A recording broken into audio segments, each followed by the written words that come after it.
November 23, 1965. The Florida Everglades, approximately 40 miles west of Miami. Two airboat operators, conducting a wildlife survey for the State Fish and Game Commission, made a discovery that would expose one of the most brutal mob killings in South Florida history. The men had been counting alligator nests along a remote stretch of sawgrass marsh when they noticed an unusual concentration of vultures circling above a hammock of cypress trees, approximately half a mile from their position. The birds had been gathering for what appeared to be several days, and their persistent presence suggested something large had died in that isolated pocket of wilderness. The airboat operators navigated through the shallow water toward the hammock, their vessel cutting through the sawgrass that grew thick in the November drought. As they approached, the smell reached them first, carried on the warm breeze that moved across the marsh. It was the unmistakable odor of advanced decomposition, powerful enough to be detected even over the engine noise and the organic smells of the swamp itself. The men had encountered dead animals before in their work, deer and wild boar mostly. But something about the intensity of this smell suggested a larger carcass. They cut the engine and drifted toward the tree line. What they found among the cypress knees and mangrove roots defied any reasonable expectation. The remains of a human being lay partially submerged in the murky water, so badly decomposed and damaged that initial identification of gender was impossible. The body appeared to have been in the swamp for several weeks, subjected to the relentless forces of heat, humidity, insects, and the predators that inhabited this wilderness.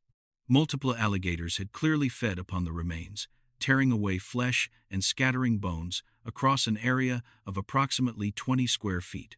One of the operators would later describe the scene as looking like the aftermath of an explosion. The men immediately contacted the Dade County Sheriff's Office using their radio, and within hours, a recovery team had been assembled to extract the remains from the swamp. The operation required airboats, swamp buggies, and personnel willing to work in conditions that tested even experienced outdoorsmen. The November heat remained oppressive despite the calendar date, and the insects were relentless. Deputies who participated in the recovery would later describe it as one of the most difficult crime scenes they had ever processed. The combination of decomposition, predator damage, and environmental factors making evidence collection extraordinarily challenging. The remains were transported to the Dade County Medical Examiner's office, where Dr. Harold Weinstein, the chief medical examiner, began the painstaking process of examination. What confronted him was a body that had been reduced to a nearly unrecognizable state. Soft tissue had largely decomposed or been consumed by wildlife. The face was completely destroyed, eliminating any possibility of visual identification. Dental examination would be essential, as would any personal effects that might have survived the ordeal. Dr. Weinstein estimated the body had been in the swamp for approximately 3 to 4 weeks, placing the time of death in late October. Despite the extensive damage, the examination revealed evidence that this was no accident or natural death.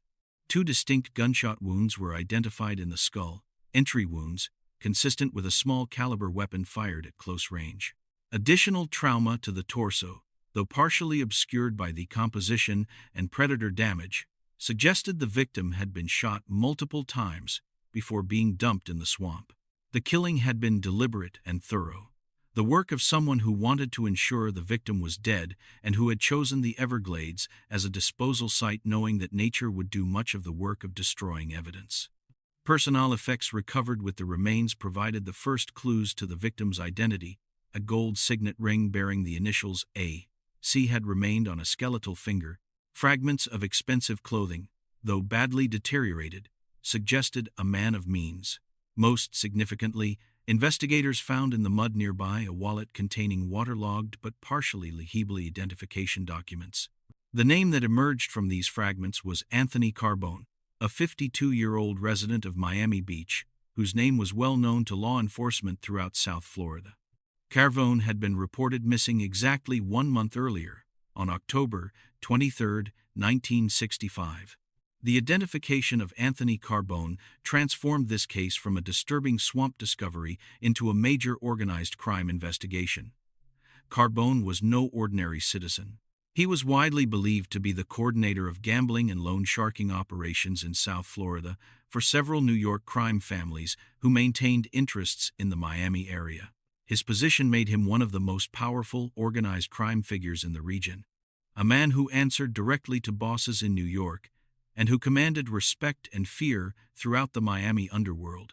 His disappearance had generated significant attention, but his fate had remained unknown until the airboat operators made their grim discovery.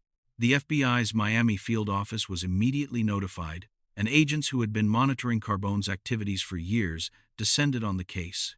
Special Agent in Charge Robert Dennison recognized that Carbone's murder represented a significant shift in the organized crime landscape of South Florida. Someone had ordered the execution of a man protected by powerful interests, someone confident enough to kill a connected figure and dispose of his body in a manner designed to prevent identification. The Everglades had been used before to hide evidence of mob violence, its vast wilderness offering anonymity and the natural disposal services of its predator population. The investigation into Carbone's murder would require understanding not just who had killed him, but why. Carbone had occupied a position of considerable power for more than a decade, surviving the upheavals that had transformed organized crime in South Florida following the Cuban Revolution. He had adapted to changing circumstances, shifted alliances when necessary, and maintained the confidence of his New York superiors. For someone to order his death meant that the calculus had changed, that Carbone had become more valuable dead than alive to someone with the power and will to act on that determination. Miami, in 1965, was a city in transition. The loss of the Cuban gambling casinos, following Castro's revolution, had forced organized crime to refocus its operations on domestic ventures. The influx of Cuban refugees had created new opportunities and new competitors. The traditional arrangements that had governed underworld activities in South Florida were under pressure from multiple directions, and men like Carbone were caught in the middle of forces they could not fully control.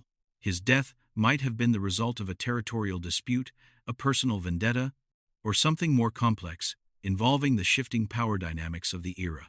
The Everglades location, where Carbone's body was found, was approximately 15 miles from the nearest paved road, accessible only by airboat or swamp buggy. Someone had gone to considerable trouble to transport his body to this remote location, suggesting either local knowledge or the assistance of someone familiar with the wilderness. The dumping site had been well chosen from a criminal's perspective, far from casual observation and in an area where alligators were abundant and active. Had the Wildlife Survey not brought the airboat operators to that particular hammock, Carbone's remains might never have been discovered. Forensic examination continued to yield evidence despite the body's condition. Bullet fragments recovered from the skull were consistent with .22 caliber rounds, a common choice for professional killers due to the weapon's relative quiet and the tendency of small caliber bullets to remain inside the skull rather than exiting. The execution-style nature of the wounds, 2 shots to the back of the head at close range, suggested Carbone had been killed by someone he trusted enough to turn his back on, or someone who had restrained him before firing. This had not been a confrontation, but an assassination. The investigation expanded to include interviews with Carbone's known associates, surveillance of locations he had frequented, and coordination with law enforcement in New York, who monitored the families that Carbone had served. Everyone understood that solving this case would require penetrating the wall of silence that protected organized crime from prosecution.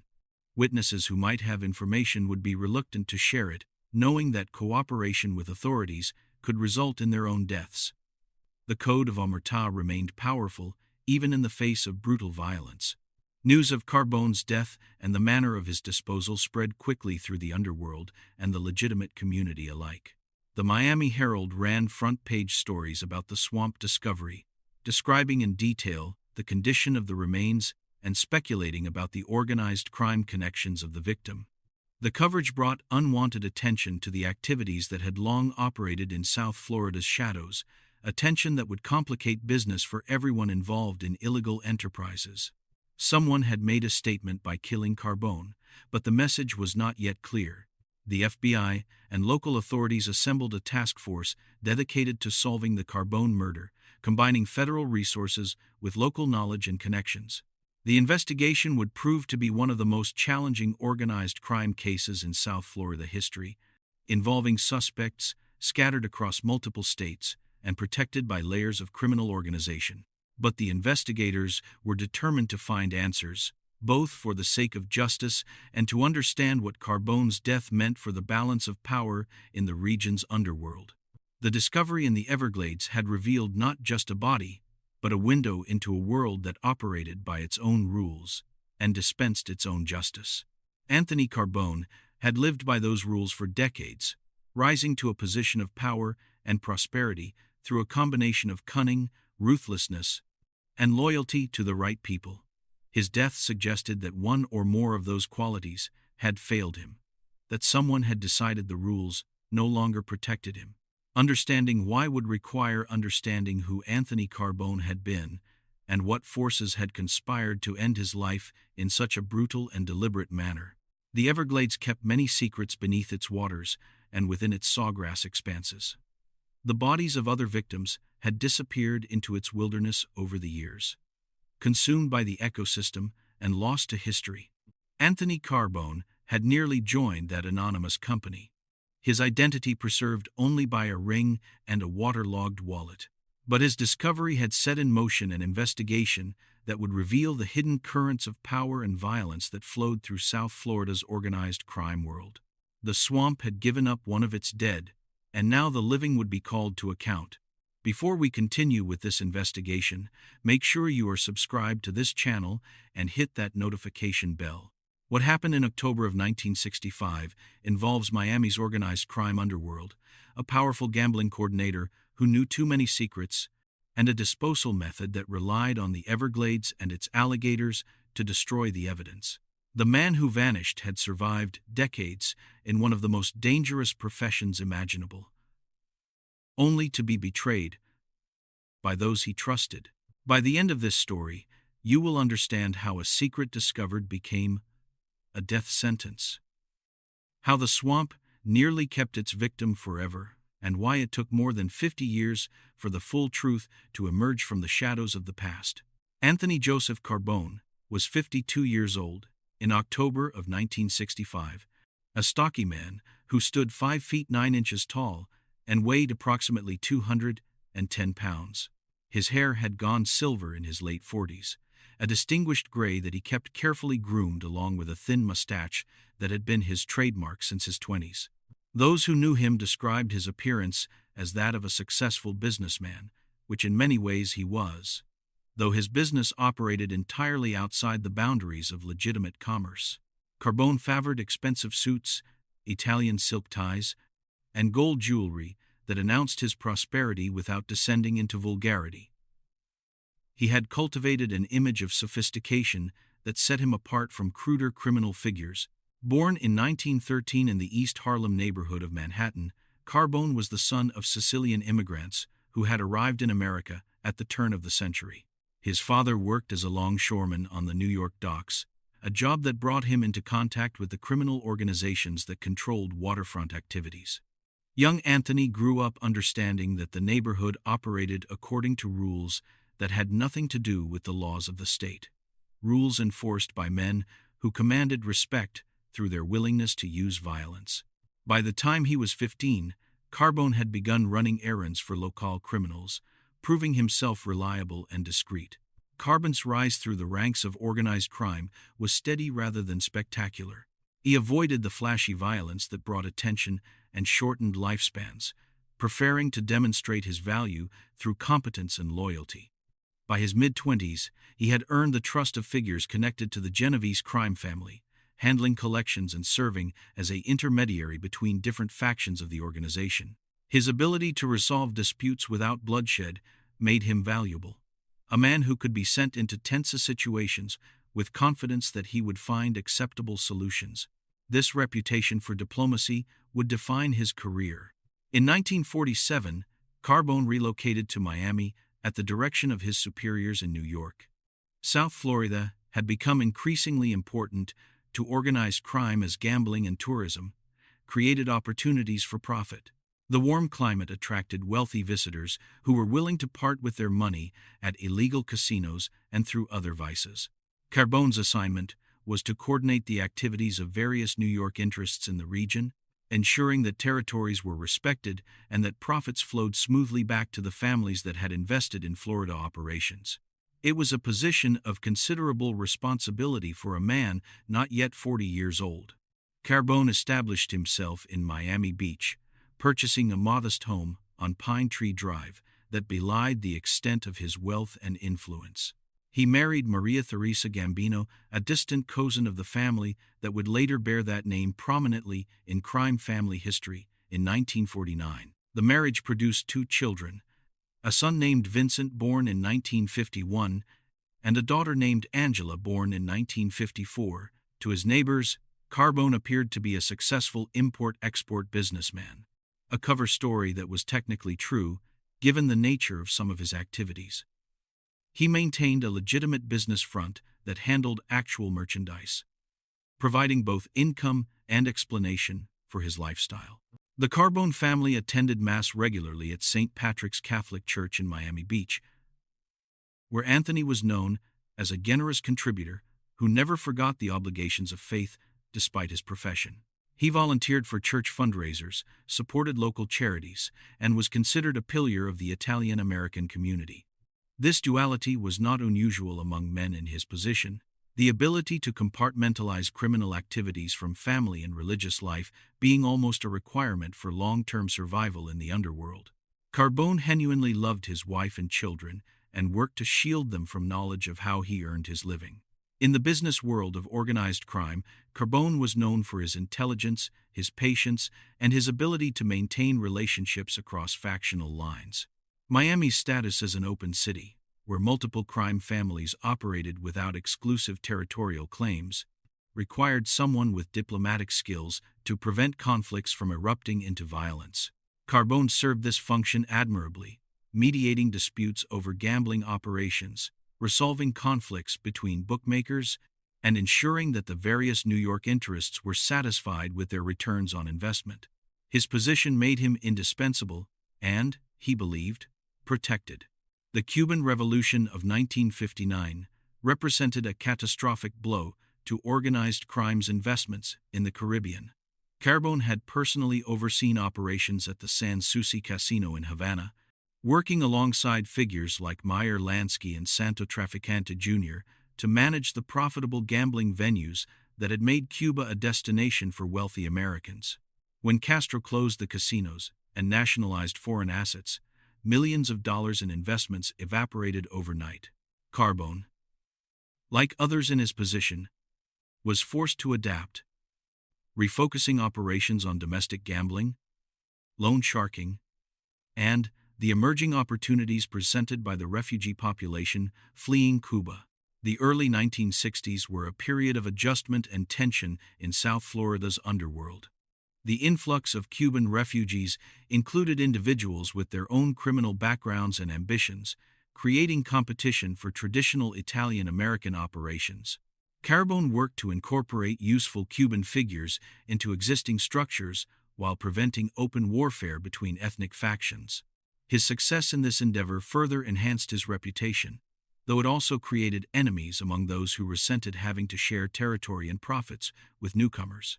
The balance he maintained was delicate and required constant attention. Carbone's personal lifestyle reflected his success and his careful nature. He drove a 1965 Cadillac Coupe de Ville in Florentine turquoise, a color that caught the eye without being ostentatious. The vehicle represented the pinnacle of American automotive luxury, with a 340-horsepower Vocho engine, power everything, and a price tag of over $5,000 when fully optioned. Carbone paid cash for the car, as he did for most purchases, avoiding the paper trails that could attract unwanted attention. The Cadillac was found abandoned in a parking lot near Miami International Airport 3 days after Carbone's disappearance, providing investigators with their first solid lead. Beyond the Cadillac, Carbone owned a 26-foot sport fishing boat that he kept at a marina in Key Biscayne. Fishing was his primary leisure activity, a passion he indulged whenever business permitted. He often took business associates out on the water, where conversations could be conducted without fear of surveillance. The boat was named Maria Teresa after his wife, and he maintained it meticulously, as he did all things in his life. Friends and associates described him as a man who valued order and predictability, who planned carefully, and rarely acted impulsively. These qualities had kept him alive and prosperous for decades in a profession where such longevity was rare. Carbone's relationship with the Traficant organization in Tampa was complex and sometimes contentious. While Miami was officially open territory, Santa Traficante Jr. considered all of Florida to be within his sphere of influence and expected to be consulted on significant matters. Carbone respected this expectation while also maintaining his primary loyalty to his New York superiors. This balancing act required constant diplomacy and occasional deference, accepting that certain opportunities would flow to Tampa interests rather than to the New York families Carbone represented. The arrangement had worked for years, but it created underlying tensions that never fully resolved. In the months before his disappearance, Carbone had been involved in delicate negotiations regarding the expansion of gambling operations into new territories. The growth of Miami and its suburbs had created opportunities for additional numbers games, sports betting operations, and card rooms that could generate substantial revenue. Questions of who would control these new operations and how profits would be divided had created friction among the various interests that Carbone was supposed to harmonize. Several meetings had ended acrimoniously, with accusations of greed and bad faith exchanged between parties. Carbone was struggling to reconcile. Carbone's last known movements began on the evening of October 23, 1965. He left his home at approximately 7 o'clock, telling his wife that he had a business meeting and would return late. Maria Teresa Carbone was accustomed to such vague explanations and asked no questions. Her husband kissed her goodbye, promised to be home before midnight, and drove away in his Cadillac. It was the last time she would see him alive. When he failed to return that night, Maria initially assumed business had kept him away. When he did not appear the following day and could not be reached, she became worried. By the third day, she contacted his associates, who launched their own inquiries before finally notifying police.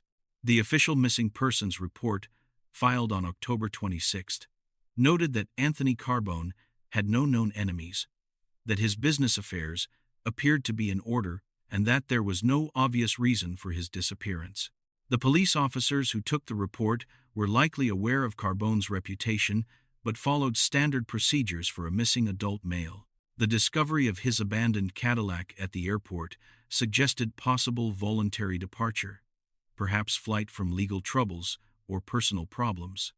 It was a theory that satisfied no one who knew Carbone, but without evidence of foul play, the investigation proceeded slowly.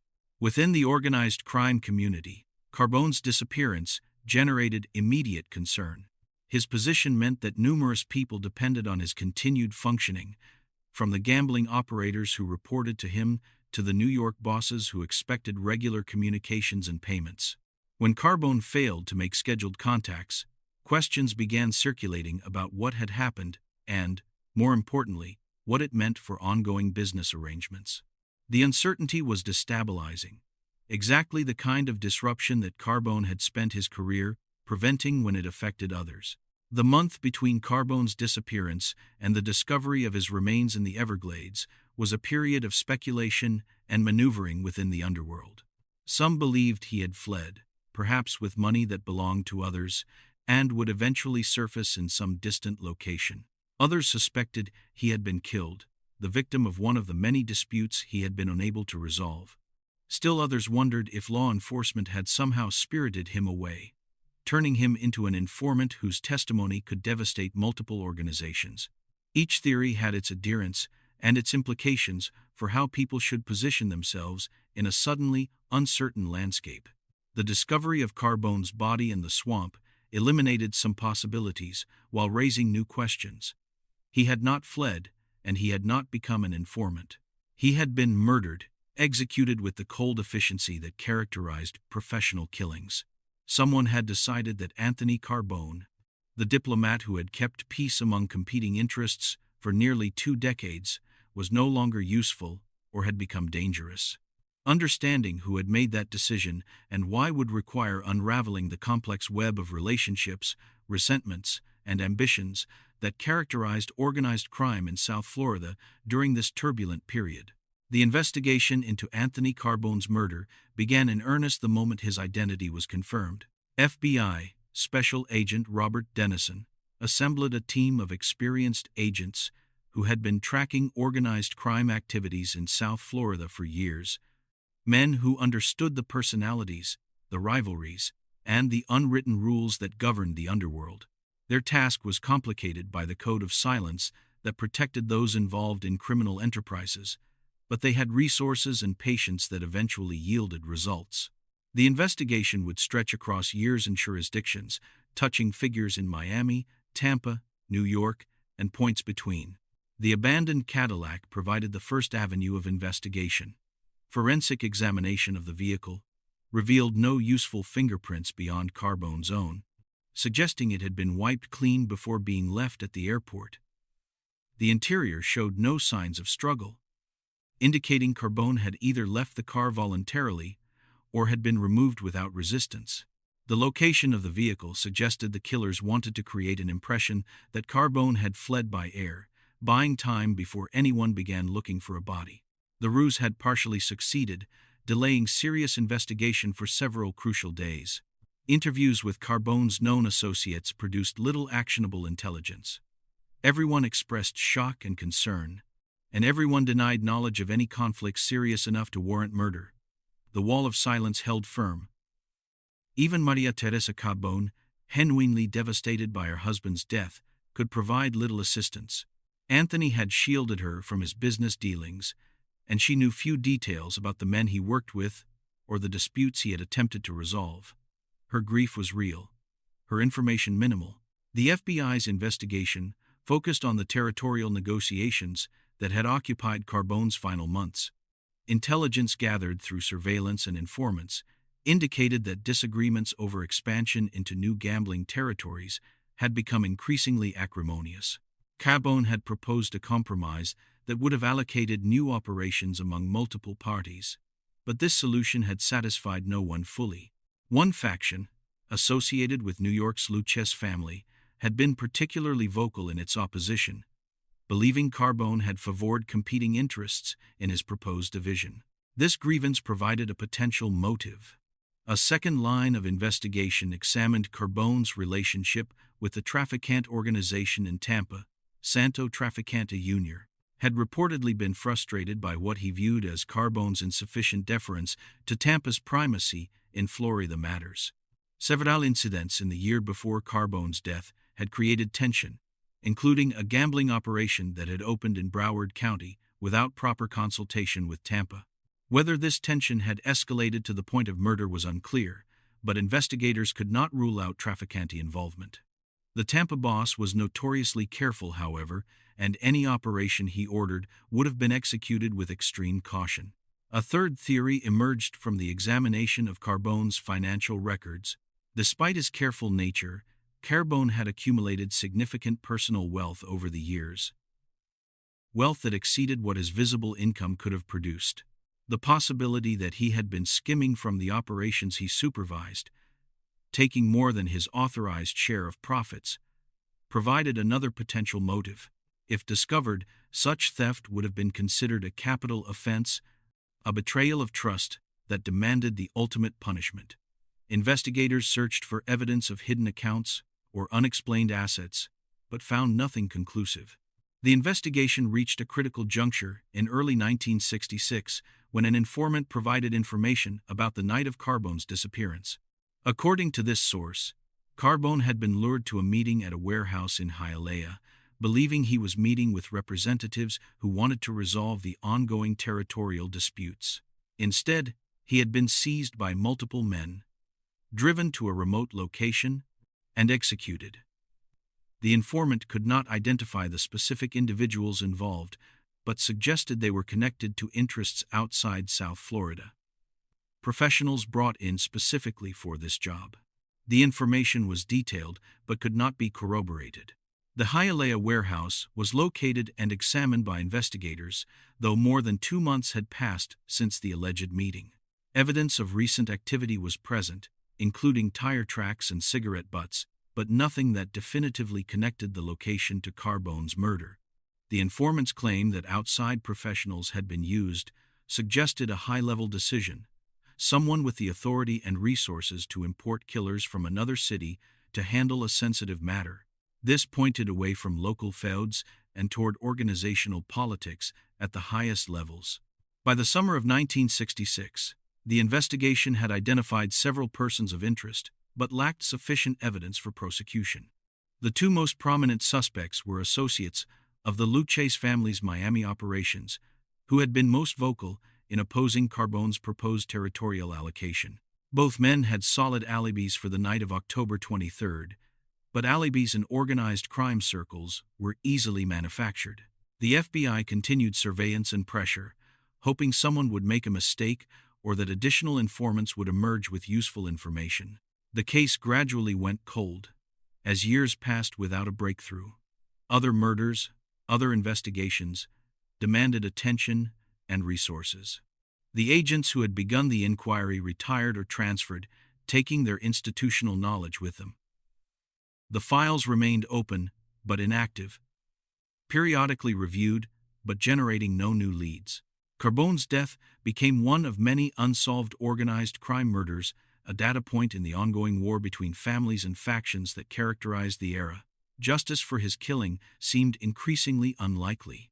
Maria Teresa Carbone remained in Miami for several years after her husband's death, maintaining the family home and raising their children, with help from Anthony's associates, who felt obligated to support his widow.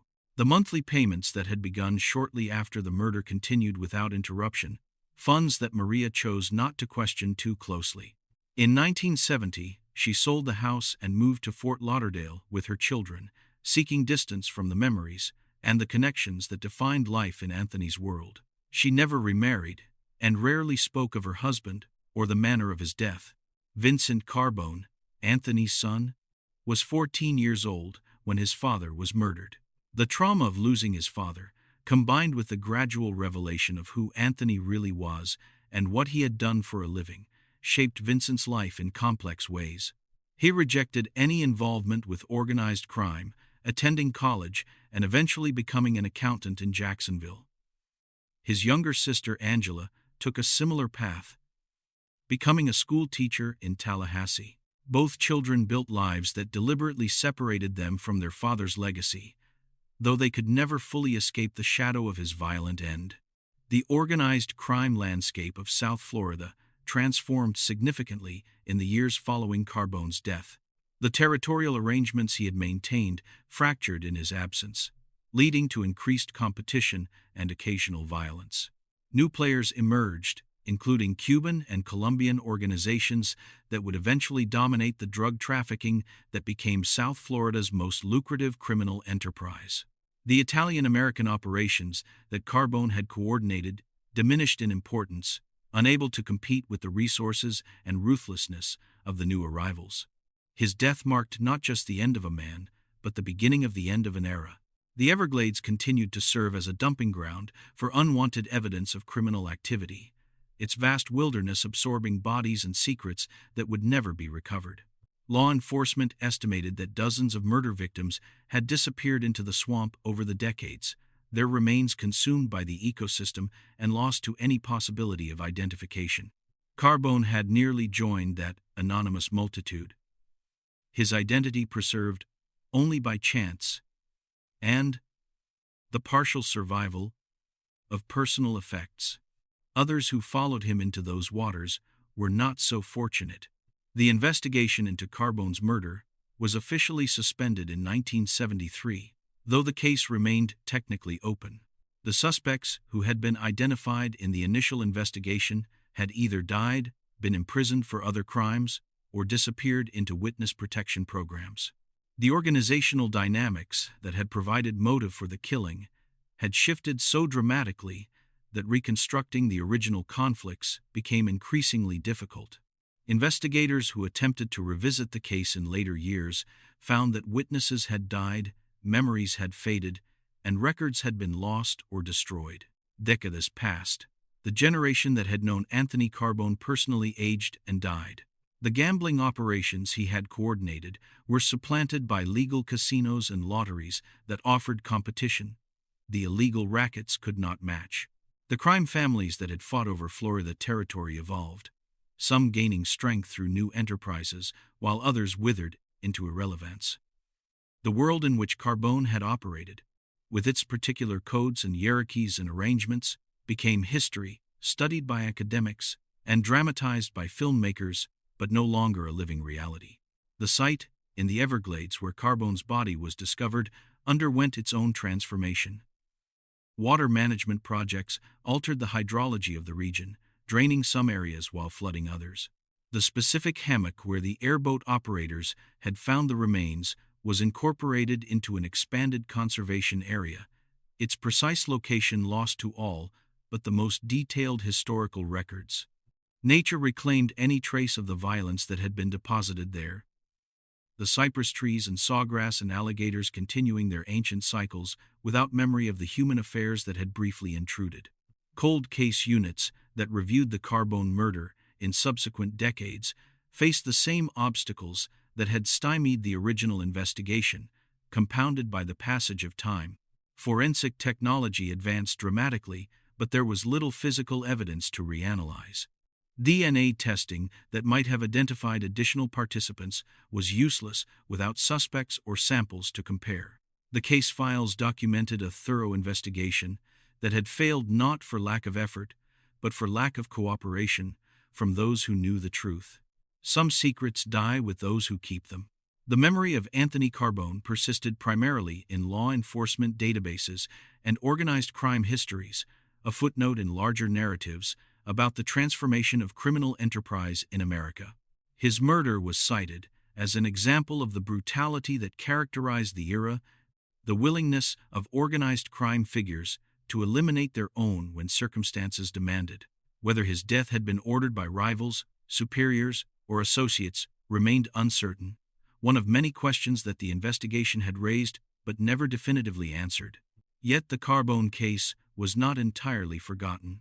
A retired FBI agent who had worked the original investigation continued to research the murder after leaving the Bureau, convinced that the truth could eventually be uncovered.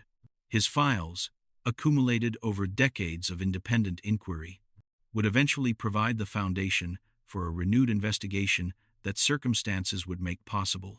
The swamp had given up its dead in 1965, but the full story of why Anthony Carbone died would wait another half-century to be told. The break in the Carbone case came in 2019, more than 50 years after the murder, through a source no one had anticipated.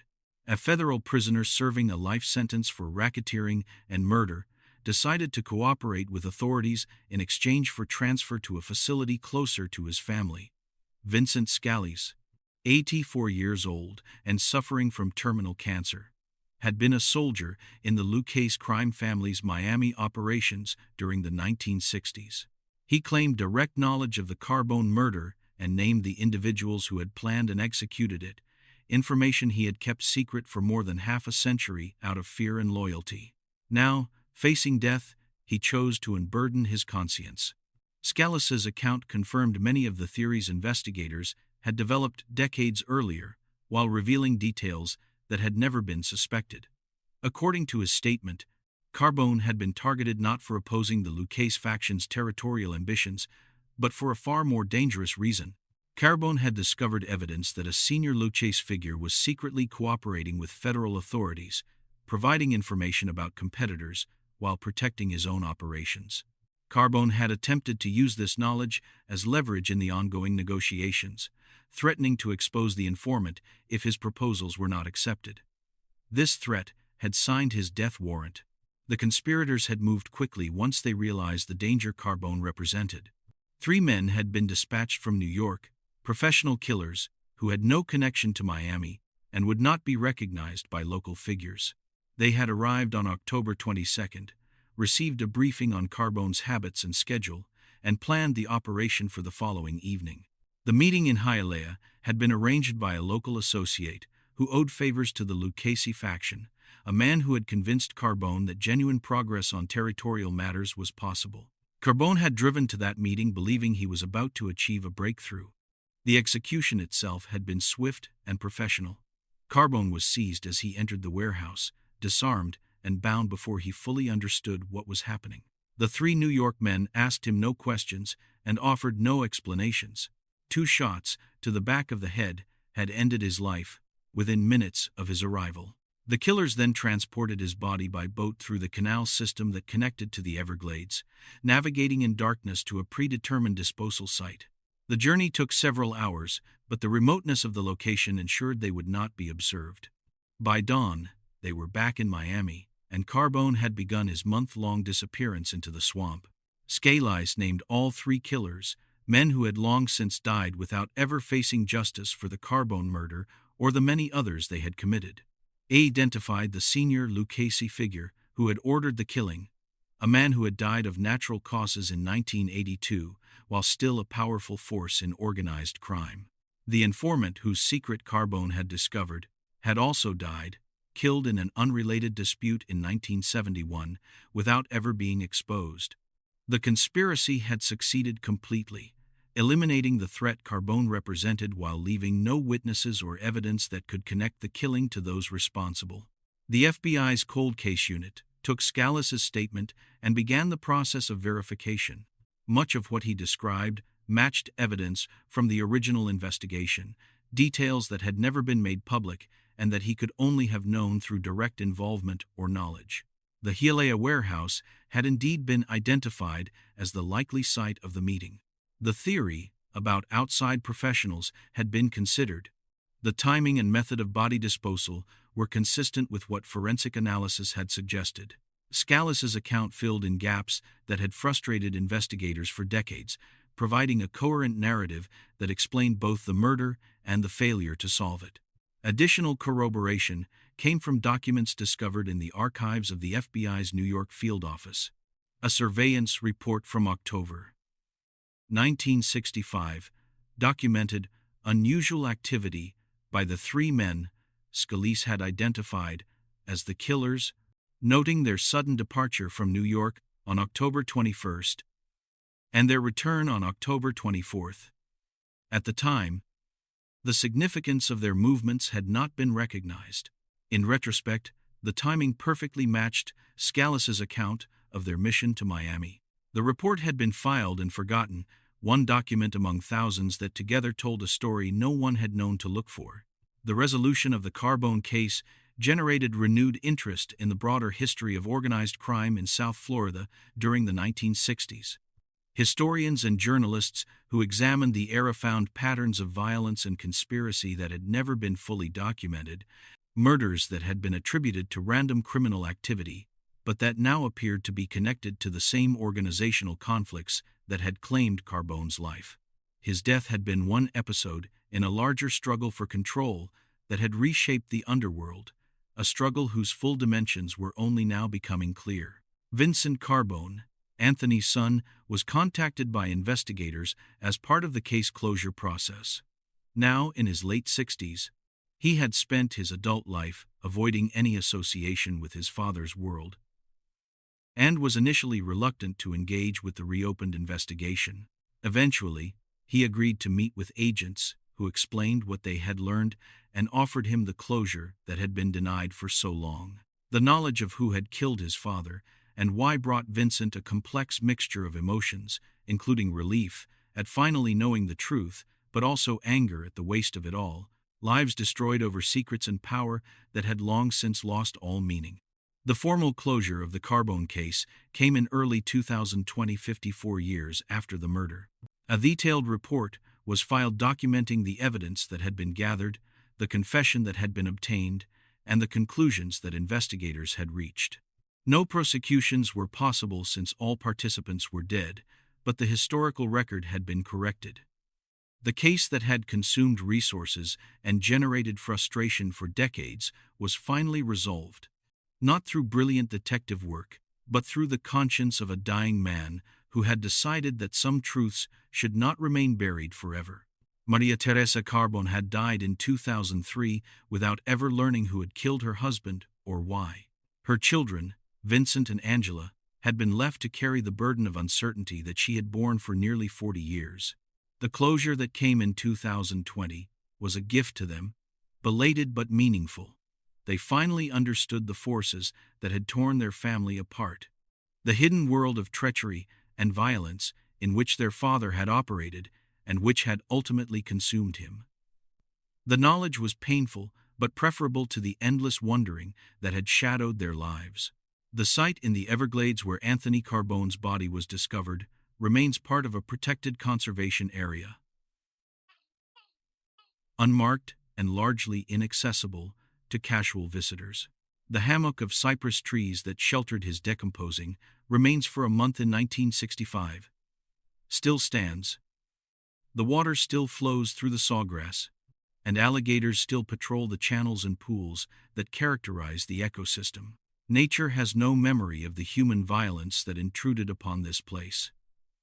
No record of the body that briefly joined its cycles of death and consumption. The swamp has kept many secrets and will keep many more. The 3 New York killers who executed Anthony Carbone lived out their lives in the criminal underworld, participating in additional murders and other crimes before meeting their own ends through violence, imprisonment, or natural causes. None ever faced consequences for the Carbone killing, protected by the organizational discipline that had made the conspiracy successful. Their names are now known, recorded in FBI files and historical accounts. But they are beyond earthly justice. Whatever accountability exists for their actions must be found in realms beyond human jurisdiction. The larger story of organized crime in South Florida continued to evolve after the Carbone era ended. The cocaine trafficking explosion of the 1970s and 80s brought new players and new levels of violence that made the territorial disputes of the 60s seem almost quaint by comparison. The Italian-American organizations that had dominated for decades were marginalized, unable to compete with the Colombian cartels that operated with brutal efficiency and seemingly unlimited resources. The world that Anthony Carbone had helped to build was swept away by forces that he could not have imagined in 1965. The resolution of cold cases, like the Carbone murder, serves multiple purposes beyond the satisfaction of justice delayed. It provides closure to families who have lived with uncertainty, corrects the historical record, and demonstrates that some crimes cannot escape accountability forever, even when the perpetrators themselves evade punishment. The truth has value independent of its legal consequences, a validation of the victims whose deaths might otherwise fade into anonymity. Anthony Carbone was not an innocent man, but he was a human being whose murder deserved to be understood and documented. Rest in peace, Anthony Carbone. Your month in the Everglades, consumed by alligators, and reduced to bones that barely told your story, is finally understood. The men who killed you and the men who ordered your death are themselves dead, their conspiracy revealed only after time had placed them beyond prosecution. Your family finally knows what happened on that October night in 1965. And you are remembered not just as a mob figure who met a violent end, but as a man whose death illuminated the hidden currents of power and betrayal that flowed through an era now past. The swamp gave you up, and the truth followed decades later.